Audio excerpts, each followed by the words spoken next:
السلام علیکم دوستو، اس قسط کے آغاز میں اورہان کو قابو کر لیا گیا تھا۔ ان آدمیوں کا سربراہ اورہان پر گھوسے برسانے لگتا ہے، جس کی وجہ سے اورہان کافی نڈھال ہو جاتا ہے۔ اس کے بعد وہ اورہان کا ہاتھ پکڑ کر اس کی انگلیاں توڑنے لگتا ہے۔ کچھ انگلیاں توڑنے کے بعد وہ اورہان کا ہاتھ درخت کے ایک کٹے ہوئے تنے پر رکھواتا ہے تاکہ اس کا ہاتھ کاٹ سکے۔ پھر وہ اپنا کلہاڑا ہوا میں بلند کرتا ہے کہ اتنے میں عثمان اور اس کے سپاہی وہاں پہنچ جاتے ہیں اور ان پر تیر برسانے لگتے ہیں۔ پھر عثمان کہتا ہے اس کا والد آ چکا، مجھ سے بات کرو۔ یہ کہہ کر وہ حملہ آور ہو جاتے ہیں اور پھر لڑائی شروع ہو جاتی ہے۔ عثمان اور اس کے سپاہی ان آدمیوں کا خاتمہ کرنے لگتے ہیں۔ دوسری طرف ماکری قصبے میں بھی لڑائی جاری تھی، جس میں اولف اور باتور کے سپاہی آمنے سامنے تھے۔ اسی دوران باتور کا سامنا اولف سے ہو جاتا ہے اور پھر ان دونوں کے درمیان لڑائی شروع ہو جاتی ہے۔ باتور کے ساتھی سپاہی شہید ہوتے جا رہے تھے، جبکہ باتور بہت بہادری سے لڑتا ہے، مگر اولف اسے قابو کر لیتا ہے اور اسے گرانے میں کامیاب ہو جاتا ہے۔ پھر اولف جھوٹ بولتے ہوئے کہتا ہے تم لوگ اس گاؤں میں آئے اور معصوم لوگوں کی جانیں لیں، ہمارا سونا چوری کر کے لے گئے، اب ہم تمہیں سزا دے رہے ہیں۔ اس کے بعد اولف اشارہ کرتا ہے تو اس کے آدمی باتور کو پکڑ کے بٹھا دیتے ہیں اور پھر اولف اپنی تلوار باتور کے منہ میں گھسا کر اسے بے دردی سے شہید کر دیتا ہے۔ باتور کے تمام ساتھی سپاہی بھی شہید ہو جاتے ہیں۔ اس کے بعد ان تمام سپاہیوں کو ایک جگہ اکٹھا کیا جاتا ہے اور ان سب کے اوپر باتور کی لاش کو رکھا جاتا ہے۔ اتنے میں ایک آدمی کہتا ہے اولف آ رہا ہے، تو اولف کہتا ہے میں بھی انہی کے انتظار میں ہوں، آنے دو انہیں، وہ اس قتل عام کی وجہ بھی دیکھ لیں گے۔ دوسری طرف جنگل میں بھی لڑائی جاری تھی۔ عثمان آدمیوں کے سربراہ کو قابو کر لیتا ہے اور مسلسل اس پہ گھوسے برسانے لگتا ہے اور پھر کہتا ہے اپنا حساب چکائے بغیر تمہیں مٹی بھی نصیب نہیں ہوگی۔ میری اولاد کو اور ہمیں چھونے والے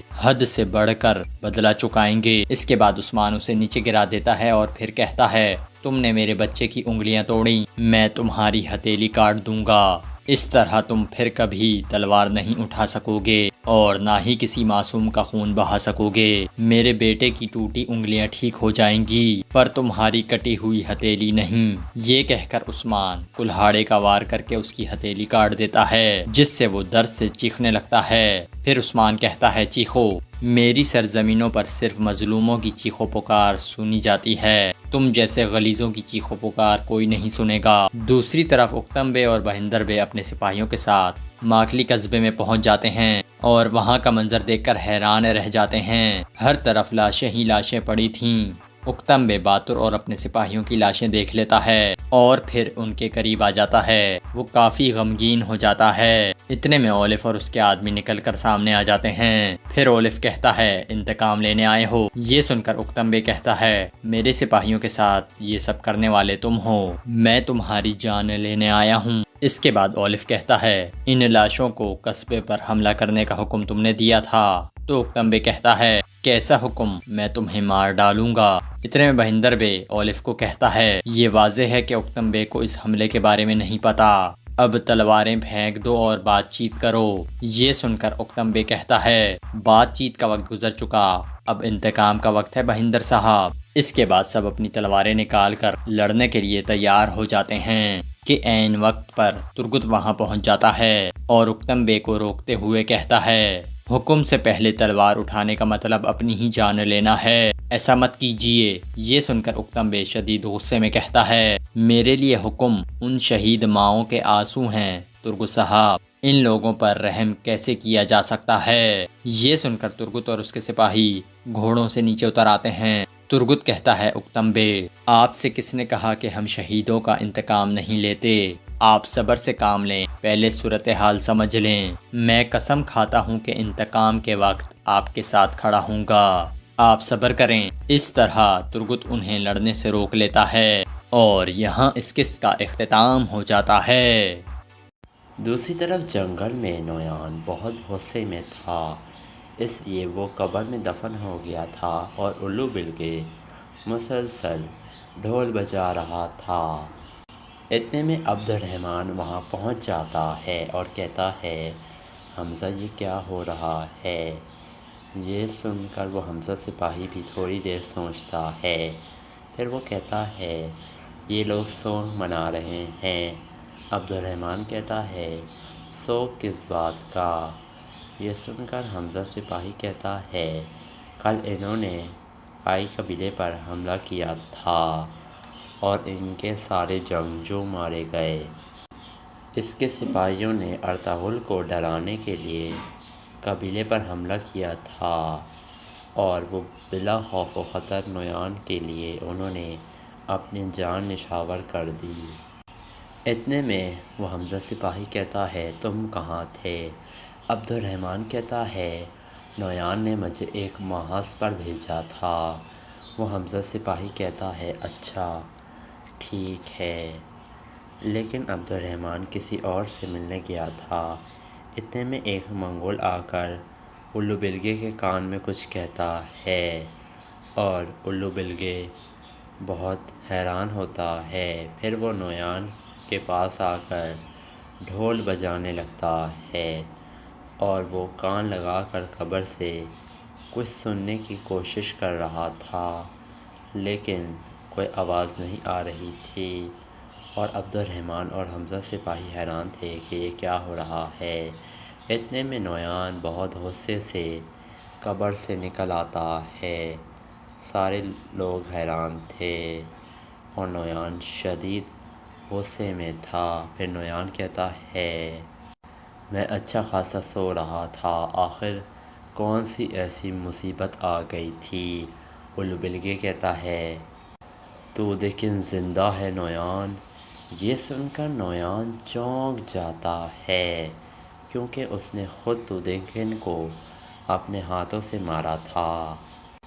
پھر نویان پوچھتا ہے، وہ ہے کہاں؟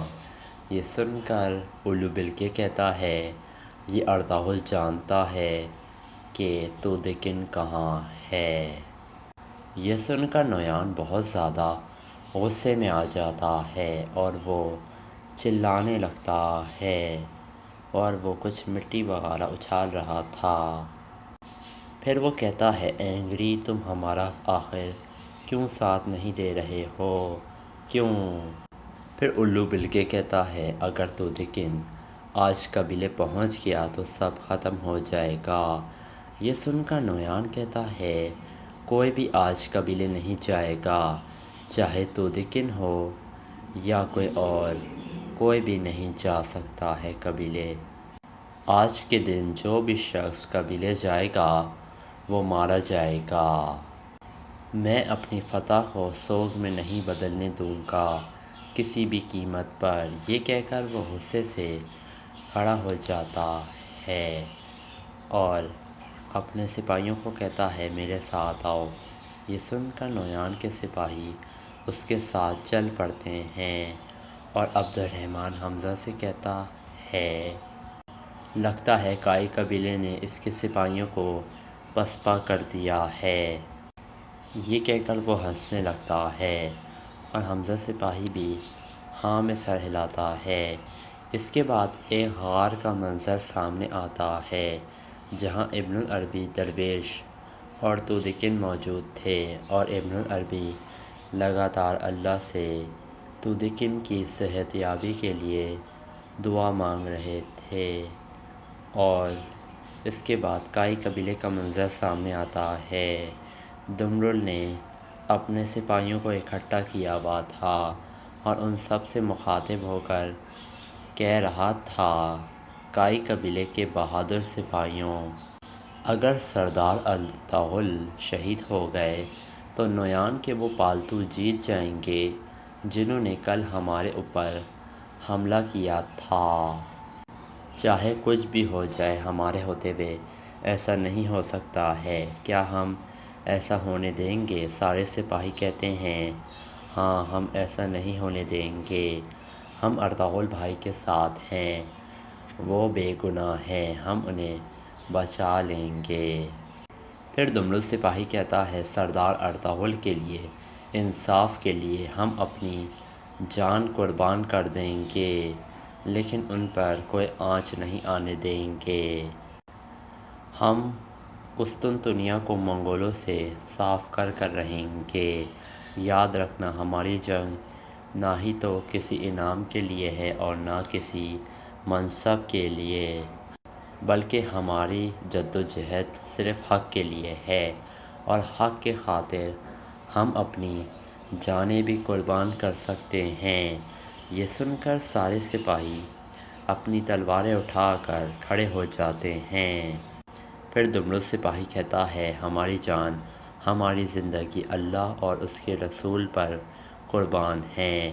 پھر سارے سپاہی بھی یہی نعرے لگانے لگتے ہیں۔ پھر دملل اپنی تلوار کو چومتا ہے اور کہتا ہے قسم کھاتے ہیں۔ سارے سپاہی بھی کہتے ہیں ہم قسم کھاتے ہیں، ہم قسم کھاتے ہیں۔ اس کے بعد قبیلے کے باہر کا منظر سامنے آتا ہے۔ آج قبیلے میں جرگہ ہونا تھا، جرگے کی تیاریاں ہو رہی تھیں۔ سب لوگ جرگہ منعقد کرنے کی زور و شور سے تیاریاں کر رہے تھے۔ اتنے میں حکیم آرتک اپنے گھوڑے پر سوار ہو کر قبیلے میں پہنچ گیا تھا، اور وہ تیزی سے اپنا گھوڑا گھوڑے والی جگہ پر جا کر کھڑا کر دیتا ہے، اور پھر وہ اتر کر آ جاتا ہے۔ اتنے میں چھوٹا بچہ تورالی آرتک کے پاس آ جاتا ہے اور اسے کہتا ہے ہر آدمی غصے میں ہے، حالات خراب لگ رہے ہیں مجھے۔ پھر آرتک کہتا ہے اللہ ہم سب کو خیریت سے رکھے۔ پھر وہ کہتا ہے تورالی باہر رہنا خطرے سے خالی نہیں ہے، اس لیے بہتر یہی ہوگا کہ رات ہونے تک تم میرے خیمے میں جا کر وہیں رہو۔ تورالی کہتا ہے جیسے آپ کی خواہش آرتک بھائی۔ پھر وہ وہاں سے چلا جاتا ہے، اور تھوڑی ہی دیر میں کندوکتو بھی کائی قبیلے میں پہنچ جاتا ہے۔ وہ دونوں الگ الگ اس لیے آئے تھے تاکہ کسی کو شک نہ ہو کہ یہ دونوں قبیلے سے باہر اکٹھے ہی تھے۔ دوسری طرف حائمہ خاتون کے پاس قبیلے کے دو جرگے والے آدمی بیٹھے ہوئے تھے۔ وہ سردار کہہ رہے تھے حائمہ خانم، آپ کا زخم تازہ ہے، آپ کو آرام کرنے کی ضرورت ہے، آپ بالکل بے فکر ہو جائیں، ہم سردار ارطغرل کو بالکل بھی اکیلے نہیں چھوڑیں گے۔ یہ سن کر حائمہ خاتون ان کا شکریہ ادا کرتی ہیں، اور حائمہ خاتون کہتی ہیں اس مشکل وقت میں قبیلے کے ایک بھی انسان کو تنہا نہیں چھوڑوں گی، میں اپنے قبیلے کے لوگوں کے ساتھ ہوں، آپ لوگ اطمینان رکھیں۔ دراصل میں نے آپ کو یہاں ایک اور اہم مشورہ کرنے کے لیے بلایا ہے۔ پھر حائمہ خاتون کہتی ہیں یہ سنگین الزام جو ارطغرل پر لگا ہے، آپ میں سے کون اس کو سچ مانتا ہے؟ بتائیے مجھے، جواب دیجیے، آپ لوگوں کی اس بارے میں کیا رائے ہے؟ جواب دیجیے۔ ایک سردار کہتا ہے اگر سردار ارطغرل نہ ہوتے اور آپ اور کندوکتو بھائی کی دور اندیشی نہ ہوتی تو آج تک کائی قبیلے کا نام و نشان مٹ چکا ہوتا۔ حائمہ خاتون، سلیمان شاہ کو ہم اپنے سے بڑھ کر مانتے ہیں، لیکن آپ نے ان کی کمی کبھی ہمیں محسوس نہیں ہونے دی ہے۔ اللہ آپ کو اور آپ کے بچوں کو سلامت رکھے، ہم آپ کے لیے دعا گو ہیں۔ حائمہ خاتون کہتی ہیں بہت شکریہ آپ لوگوں کا۔ پھر حائمہ خاتون کہتی ہیں اگر آپ سب متفق ہیں تو میں آپ سے مکمل حمایت چاہتی ہوں۔ جو ہم اقدامات اس فیصلے کے خلاف کرنے جا رہے ہیں، آپ لوگوں کو اس میں ہمارا مکمل طور پر ساتھ دینا ہوگا۔ وہ سرداران کہتے ہیں ہم آپ کے ساتھ ہیں حائمہ خانم، انصاف کے لیے آپ کو جو بھی ضروری لگتا ہے آپ وہی کیجیے، ہم آپ کے مکمل ساتھ ہیں حائمہ خانم۔ باہر کندوکتو آ گیا تھا۔ دمرل کہہ رہا تھا، سردار کا سب کچھ تیار ہے۔ ہم نے سردار ارطغرل کے لیے حفاظتی اقدامات مکمل کر رکھے ہوئے ہیں۔ آپ بالکل بے فکر ہو جائیے، کوئی مسئلہ نہیں ہوگا۔ یہ سن کر کندوکتو کہتا ہے، اور قبیلے کے لوگوں کا کیا حال ہے؟ وہ کیا چاہتے ہیں اور جرگے والوں کی رائے کیا ہے؟ کندوکتو کہتا ہے، وہ سب بھی ہمارے ساتھ ہیں اور ہمارا ساتھ دیں گے۔ پھر کندوکتو کہتا ہے، تم جا کر ارطغرل کے سپاہیوں کو قبیلے لے کر آ جاؤ، وہ بھی ہمارا ساتھ دیں گے، اور یہ کام بہت خاموشی سے کرنا۔ دمرل، وہ کرس کی پہاڑی پر تمہارے منتظر ہیں۔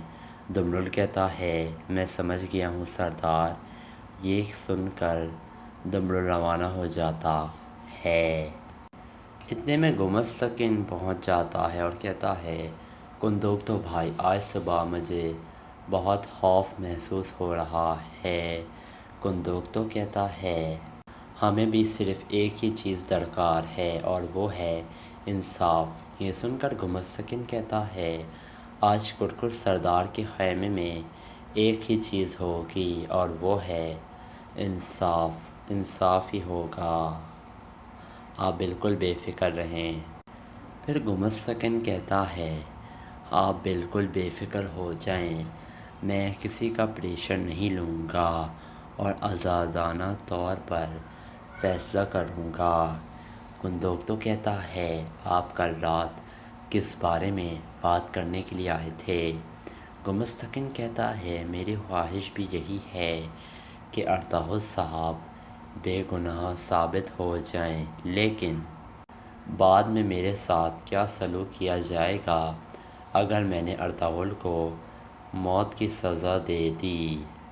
کندوکتو کہتا ہے، میں نے آپ کو پہلے ہی بتا دیا ہے کہ ہم سب ایک ہی چیز چاہتے ہیں اور وہ ہے انصاف۔ انصاف کے علاوہ ہم کچھ نہیں چاہتے ہیں۔ یہ بات آپ اچھی طریقے سے سمجھ لیجئے گمستکن صاحب۔ پھر گمستکن کہتا ہے، فساد پھیلانے کی کوشش مت کرنا کندوکتو۔ اگر کوئی بھی تمہارے ذہن میں ایسا پلان ہے تو فوراً ہٹا دو، نہیں تو سب کچھ ختم ہو جائے گا۔ کندوکتو کہتا ہے، یاد رکھیے گا، اگر آج کے آپ کے جرگے میں انصاف کے تقاضے پورے نہ ہوئے تو اوغز قبائل بکھر کر رہ جائیں گے گمستکن صاحب، اور اناطولیہ پر حکومت کرنے والی سلجوق ریاست بھی ختم ہو جائے گی۔ اتنے میں ایک سپاہی آ کر کہتا ہے، کندوکتو سردار ارطغرل کو جرگے میں پیش کرنا ہے۔ یہ سن کر کندوکتو کہتا ہے، میں آتا ہوں ابھی۔ یہ کہہ کر وہ وہاں سے چلا جاتا ہے اور گمستکن سوچنے لگتا ہے کہ کیا ہونے والا ہے۔ دوسری طرف گائیگلی، ابن العربی اور درویش اسحاق تودکن کو لے کر روانہ ہو گئے تھے اور وہ جنگل میں تیزی سے آگے بڑھ رہے تھے اور مسلسل وہ سفر کر رہے تھے، اور گائیگلی نشانات دیکھتے ہوئے آگے بڑھ رہا تھا کہ کہیں کوئی منگول نہ ہوں۔ اتنے میں کچھ منگول سپاہی بھی وہاں پہنچ گئے تھے، کیونکہ نویان نے انہیں حکم دیا تھا کہ کسی کو بھی کائی قبیلے نہیں پہنچنے دینا ہے اور تودکن جہاں بھی نظر آئے اسے ادھر ہی مار دینا ہے۔ اتنے میں وہ منگول آوازیں لگاتا ہے تو نویان بھی نکل کر باہر آ جاتا ہے اور وہ قبیلے کے اوپر آ جاتے ہیں اور قبیلے کا جائزہ لینے لگتے ہیں۔ اس کے ساتھ الو بلگے بھی موجود تھا۔ وہ کہتا ہے، انہیں راستہ مل گیا ہے۔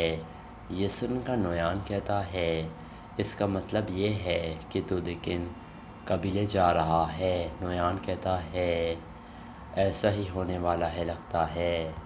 ہر صورت ہمیں اس کو روکنا ہوگا۔ پھر نویان کہتا ہے گھوڑے لے کر آؤ۔ یہ کہہ کر وہ روانہ ہو جاتے ہیں۔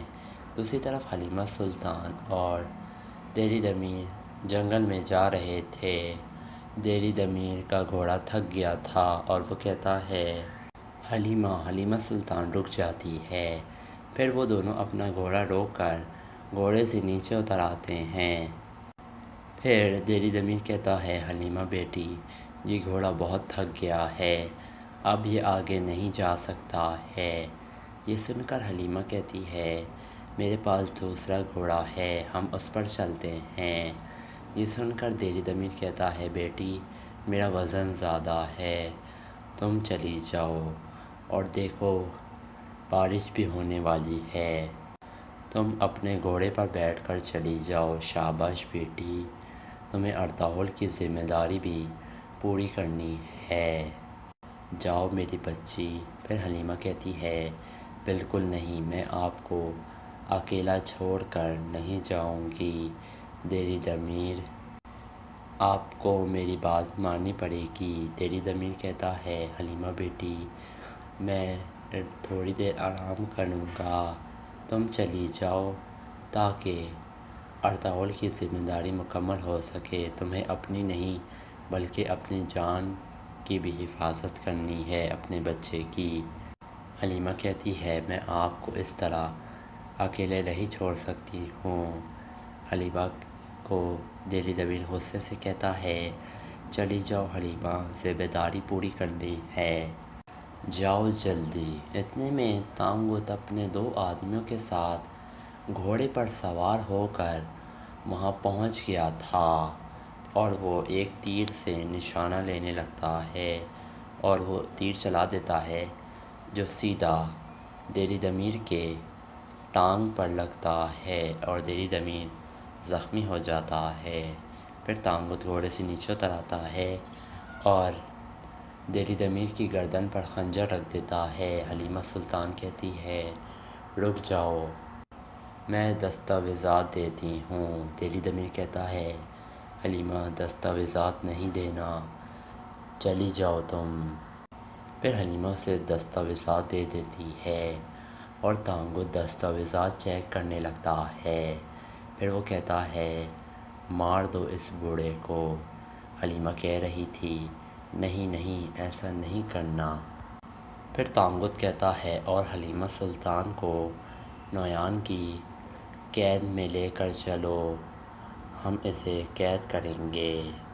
اس کے بعد کائی قبیلے کا منظر سامنے آتا ہے، جہاں کندوکتو ارطغرل کو لینے کے لیے جا رہا تھا، اور وہ تھوڑی دیر بعد مرکزی جیل والے خیمے میں پہنچ جاتا ہے جہاں ارطغرل موجود تھا۔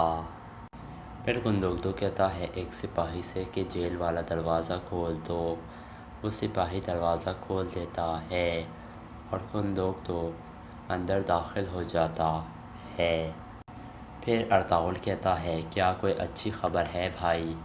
کندوکتو کہتا ہے ارطغرل اس کی حالت ٹھیک نہیں ہے۔ یہ سن کر ارطغرل بھی تھوڑا دکھی ہو جاتا ہے اور کہتا ہے ہم نے اپنی پوری کوشش کر لی ہے بھائی، اب جو اللہ کی مرضی جو بھی ہوگا ہم اس میں راضی ہوں گے۔ پھر کندوکتو ارطغرل کو لے کر باہر آ جاتا ہے۔ اتنے میں ایک سپاہی ارطغرل کے ہاتھ باندھنے لگتا ہے تو کندوکتو کہتا ہے نہیں، ان کے ہاتھ نہیں باندھے جائیں گے۔ پھر ارطغرل کو بہت سیکیورٹی میں آگے لے جایا جاتا ہے۔ دوسری طرف تانگوت دیری دمیر کو مارنے ہی والا تھا کہ اتنے میں ایک تیر آتا ہے جو اس کے آدمی کو لگتا ہے۔ وہ حیران پریشان ہو جاتا ہے۔ اتنے میں دوسرا آدمی اسے مارنے کے لیے آگے بڑھتا ہے تو تانگوت ایک اور تیر چلا دیتا ہے، جو تیر نویان کے سپاہی تانگوت کو لگتا ہے، اور وہ کہتا ہے تم کون ہو، یہ کہاں سے آ گیا ہے؟ اتنے میں تانگوت گھوڑے پر سوار ہو کر بھاگ جاتا ہے، اور وہ گھوڑ سوار آدمی نکل کر سامنے آتا ہے جو زرتھل سگرتکن تھا۔ حلیمہ دیری دمیر کو کہتی ہے آپ ٹھیک ہیں؟ دینی ضمیر کہتا ہے میں ٹھیک ہوں۔ اتنے میں سوگردکن ان کے سامنے آ جاتا ہے اور دینی ضمیر کہتا ہے تم کون ہو بہادر جس نے ہماری جان بچائی ہے؟ یہ سن کر سوگردکن اپنی تلوار نکال لیتا ہے اور اچھال کر دینی ضمیر کی طرف پھینک دیتا ہے۔ حلیمہ اور دینی ضمیر بھی کافی زیادہ حیران ہو جاتے ہیں کہ یہ آخر کون بندہ ہے جو ان کی مدد کرنے کے لیے آ گیا ہے۔ وہ دراصل سوگردکن تھا۔ دینی ضمیر بہت خوشی سے تلوار لے لیتا ہے اور وہ آدمی جو سوگردکن تھا وہ روانہ ہو جاتا ہے۔ دوسری طرف ارطغرل کے سپاہی جنگل میں موجود تھے۔ اتنے میں دمرل سپاہی بھی ترکتوان اور بمسی کے پاس پہنچ جاتا ہے۔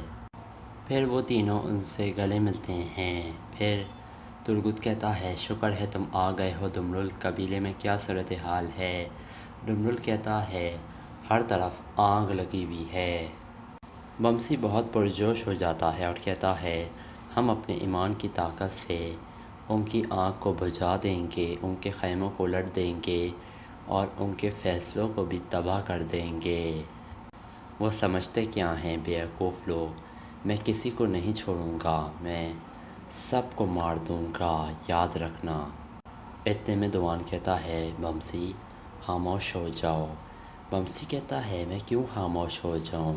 اتنی دیر سے میں خاموش تھا، کیا فائدہ ہوا؟ میں خاموش نہیں رہوں گا۔ یہ کہہ کر وہ آگے بڑھ جاتا ہے۔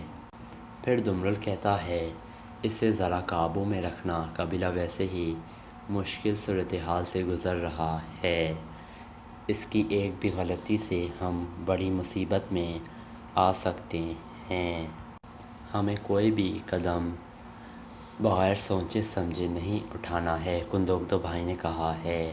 ترگت کہتا ہے تو پھر ٹھیک ہے، ارطغرل بھائی ہمارے انتظار میں ہوں گے۔ دوسری طرف گائیکلی ابن العربی اور ان کے ساتھی روانہ ہو گئے تھے تودقین کو لے کر اور وہ تیزی سے قبیلے کی طرف جا رہے تھے۔ اتنے میں گائیکلی رک جاتا ہے اور زمین پر کان لگا کر کچھ سننے کی کوشش کرنے لگتا ہے۔ پھر گائیکلی کہتا ہے انہیں ہمارا سراغ مل گیا ہے، وہ ہمارے تعاقب میں ہیں۔ یہ سن کر ابن العربی بھی حرکت میں آ جاتے ہیں اور وہ تینوں بھاگنے لگتے ہیں اور تودقین کو لے کر وہ بھاگ رہے تھے۔ اتنے میں گائیکلی ایک طرف جاتا ہے اور نشانات چھپا دیتا ہے اور ایسا ظاہر کرتا ہے کہ نشانات دوسری طرف جا رہے ہیں۔ ایسا کرنے کے بعد گائیکلی ایک طرف روانہ ہو جاتا ہے اور اتنے میں منگول سپاہی نویان بھی وہاں پہنچ جاتا ہے اور وہ حیران ہو جاتے ہیں کہ یہاں کے بعد نشانات کہاں چلے گئے ہیں۔ پھر نویان کہتا ہے یہاں سے نشانات مٹائے گئے ہیں، لگتا ہے انہیں پتہ چل گیا ہے کہ ان کا تعاقب ہو رہا ہے، پیچھے آؤ میرے۔ یہ کہہ کر نویان اپنے سپاہیوں کو لے جاتا ہے اور وہ تیزی سے آگے بڑھ جاتے ہیں اور وہ تودقین کو تلاش کرنا چاہ رہے تھے اور تھوڑی دیر بعد گائیکلی تودقین کو لے کر ابن العربی کے ساتھ ایک خفیہ غار میں پہنچ جاتا ہے۔ دوسری طرف قبیلے میں آیتولن گمستکن کے پاس آ کر اسے کہہ رہی تھی عدالت تیار ہے بھائی، معززین ایک ایک کر آ رہے ہیں۔ گمستکن کہتا ہے اندر آخر کیا باتیں ہو رہی ہیں؟ آیتولن کہتی ہے انہیں خون کے بدلے خون چاہیے، ہم ارطغرل کی موت چاہتے تھے اور اب اس کی زندگی کا فیصلہ ہمارے ہاتھ میں ہے، لیکن نہ جانے کیا وجہ ہے جس کی وجہ سے ہمارے ہی ہاتھ کانپ رہے ہیں۔ پھر گمستکن کہتا ہے ایک اور بات بھی ہے، آیتولن کالا بیگ کو ارطغرل نے نویان کے پاس دیکھا تھا۔ آیتولن کہتی ہے کالا بیگ کیا کہتا ہے اس بارے میں؟ یہ سن کر گمستکین کہتا ہے وہ ریاست کا معاملہ بتا کر خاموش ہو گیا۔ ڈر ہے کہ ہم گمراہی کے راستے پر نہ چل پڑیں آیت اللہ، یہی بات ہمیں پریشان کر رہی ہے مجھے مسلسل۔ آیت اللہ کہتی ہے اور ارطغرل یہ سن کر گمستکین کہتا ہے کندوگ تو پر امید ہے، وہ کبھی بھی اپنے بھائی کو ان کے حوالے نہیں کرے گا، یعنی دونوں قبیلے کے سپاہی ایک دوسرے کے خلاف ہوں گے۔ تصادم کا اندیشہ ہمیں موجود ہے، ہمیں حفاظتی اقدامات کرنے پڑیں گے۔ آیت اللہ کہتی ہے تو پھر آپ کیا فیصلہ کریں گے؟ یہ سن کر گمستکین کہتا ہے دیکھتے ہیں۔ دوسری طرف خائمہ خاتون بھی روانہ ہونے کے لیے تیار تھیں اور سلجان اور گوبچے بھی ان کے ساتھ تھیں۔ پھر خائمہ خاتون کہتی ہیں گوبچے مجھے سلجان سے ایک ضروری بات کرنی ہے۔ یہ سن کر گوبچے باہر نکل جاتی ہے۔ پھر خائمہ خاتون سلجان سے کہتی ہیں دمرل ارطغرل کے سپاہیوں کو قبیلے لانے کے لیے روانہ ہو گیا ہے۔ سلجان کہتی ہے شکر ہے والدہ۔ خائمہ خاتون کہتی ہیں میں اور کندوگ تو عدالت کی کارروائی میں ہوں گے، تم اگر کوئی بھی خطرہ محسوس کرنا یا مجھے اور کندوگتوں کو کچھ ہو جائے۔ یہ سن کر سلجان کہتی ہے آپ ایسا کیوں کہہ رہی ہیں، آپ کو کیا ہو سکتا ہے؟ یہ سن کر خائمہ خاتون کہتی ہیں دیکھو بیٹی، جس ماں سے اس کی اولاد چھین رہی ہوتی ہے تو وہ موت تک ہار نہیں مانتی ہے، اسے بچانے کے لیے وہ اپنی آخری سانس تک کوشش کرتی ہے۔ چاہے کچھ بھی فیصلہ ہو ہمیں ارطغرل کو بچانا ہے، تم نے یہ کام کرنا ہے، تمہیں دمرل کا ساتھ دینا ہے، ارطغرل کی زندگی بچانی ہے۔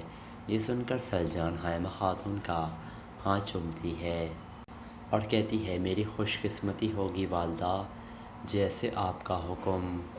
پھر وہ گلے ملتی ہیں، پھر خائمہ خاتون روانہ ہو جاتی ہیں۔